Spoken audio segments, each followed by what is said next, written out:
My name is Jinglin, and I'm an MBA candidate at the Harvard Business School. Today, I'm going to share some tips and tricks about how to write a cover letter. So here are some recommended practices. The key takeaway here is to truly tailor your cover letter to the specific job that you are applying to.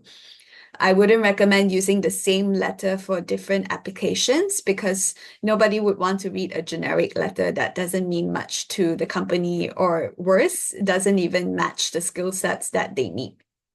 So you want to focus on the specific benefits and skills that you can offer as a candidate.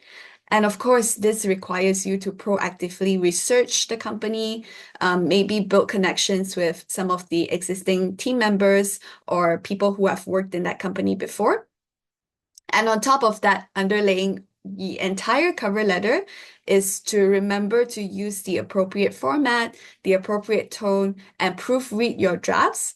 There are many online resources that you can use, for example, grammar checking tools or sample cover letters online that you can refer to and try to tailor your cover letter accordingly.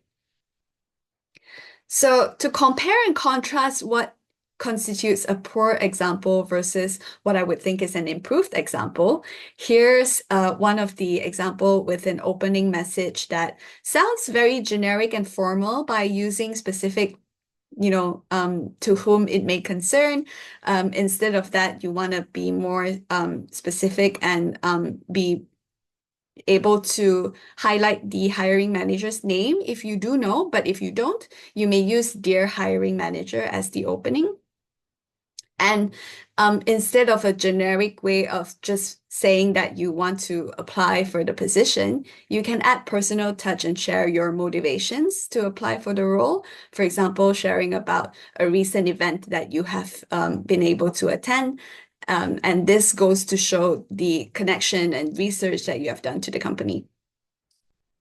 The second poor example is on elaborating the skills. And this example here says that, although I do not have any experience in marketing, this is just a way that kind of shows less confidence in the role itself. And even if factually you do not have any experience in marketing, you may consider to highlight some skills that you have acquired elsewhere that could be transferable into those into the role that you are applying for. Some of the most transferable skills are, for example, communication, project management, and these are skills that could be valuable regardless of where you go.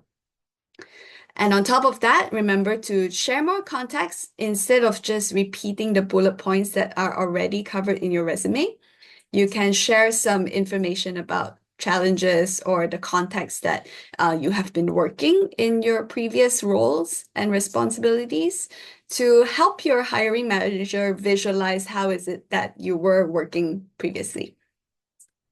And finally, a poor example of a call to action is to use the inappropriate tone that is super informal, adding emojis and too many exclamation points. We want to be formal, but not too formal, in that you want to also convey some level of enthusiasm in that example that is shown here. I hope this is helpful, and thank you very much.